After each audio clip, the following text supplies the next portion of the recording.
আসসালামু আলাইকুম বন্ধুরা, কেমন আছেন সকলেই? আশা করছি অনেক অনেক ভালো আছেন।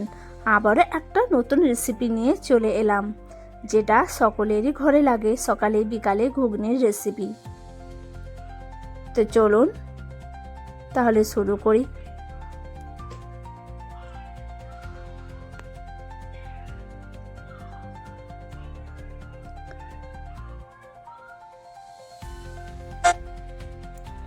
আমি এখানে 500 মটর ভিজিয়ে রেখেছিলাম, প্রেসার কুকারে দিয়ে সেদ্ধ করে নেব।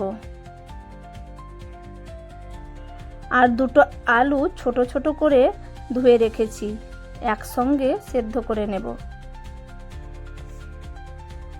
আর তার মধ্যে দিয়ে দেবো একটা তেজপাতা, আর দিয়ে দেবো স্বাদ মতো লবণ, আর দিয়ে দেবো হলুদ গুঁড়ো,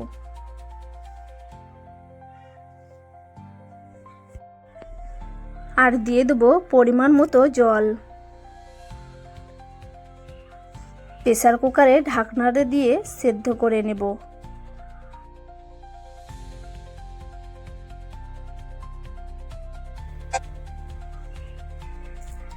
আমি এখানে 4টে সিটি মেরে নেব। এবার গ্যাসটা অন করে একটা কড়াই চাপিয়ে তার মধ্যে সরিষার তেল দিয়ে দেব।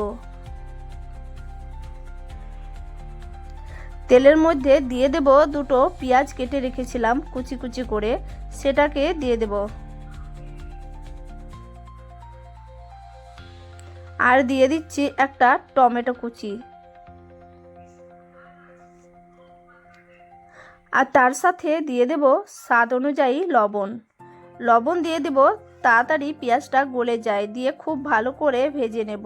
গ্যাসের ফ্লেমটা মিডিয়াম রেখে ভেজে নিতে হবে। 10 থেকে 15 মিনিট পেঁয়াজগুলো খুব ভালো করে ভেজে নিয়েছি। এখানে প্রথমে আমি হলুদ গুঁড়ো দিয়ে দেব, তারপর দিয়ে দেব লঙ্কার গুঁড়ো, আর দেব ধনে গুঁড়ো, আর দেব জিরের গুঁড়ো, আর 1 চামচ রেড চিলি পাউডার কালারের জন্য দিচ্ছি। এটা একটু তেলের মধ্যে দিলে কালারটা খুব ভালো আসে। আর দিয়ে দেব 1/2 চা চামচ গরম মশলা গুঁড়ো। এখানে আর আমি কোনো মশলা দেব না। আর দিচ্ছি আদা রসুন বাটা। এখানে একটু জল দিলে ভালো করে পেঁয়াজটা গলে যায়, আমি এখানে একটু জল দিয়ে দিয়েছি। এবার এটাকে ভালো করে নেড়ে নেব। এই মশলাটাকে আমি লো ফ্লেম করে খুব ভালো করে 3 থেকে 4 মিনিট ধরে কষে নেব। তারপর ঢাকনা দিয়ে লো ফ্লেম করে ভালো করে কষে নেব যতক্ষণ না পর্যন্ত পেঁয়াজগুলো গলে যাচ্ছে।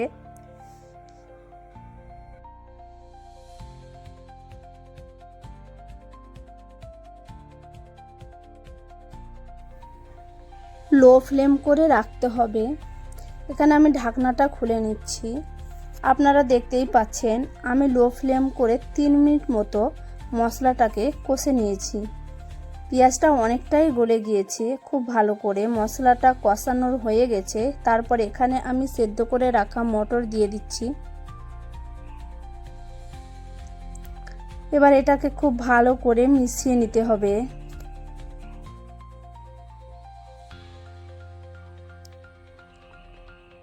খুব ভালো করে আমার এখানে মিশানো হয়ে গেছে।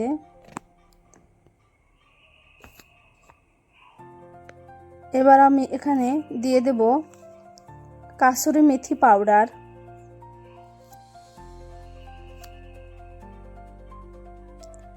আশা করছি সিম্পল রেসিপিটি আপনাদের ভালো লেগেছে। আর যদি ভালো লেগে থাকে তো কমেন্টে জানাবেন। এটা আপনারা রুটি, নান, পরোটা, মুড়ির সঙ্গেও সার্ভ করতে পারেন। তো দেখতেই পাচ্ছেন কত সুন্দর হয়েছে ঘুগনির রেসিপিটা। যদি আমার এই রেসিপিটা ভালো লাগে তো চ্যানেলটাকে সাবস্ক্রাইব করে দিবেন, লাইক করে দিবেন, শেয়ার করে দিবেন।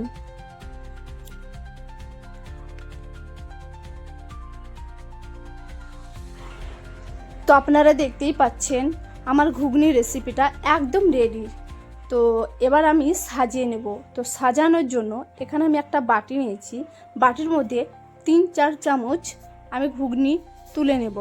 ওটাকে আমি একটু সাজাবো স্পেশাল বানানোর জন্য। তো ওর মধ্যে আমি কিছু উপকরণ দিয়ে দেবো, যেটা হচ্ছে ছোট ছোট করে কেটে রাখা গাজর কুচি, আর দিয়ে দিচ্ছি পেঁয়াজ কুচি, আর দিয়ে দেব কাঁচা লঙ্কা কুচি, আর দিয়ে দেবো কেসুরি মেথি। তো কেমন লাগলো অবশ্যই জানাবেন। আজকে এখানেই শেষ করছি। ভালো থাকবেন, সুস্থ থাকবেন। আল্লাহ হাফিজ।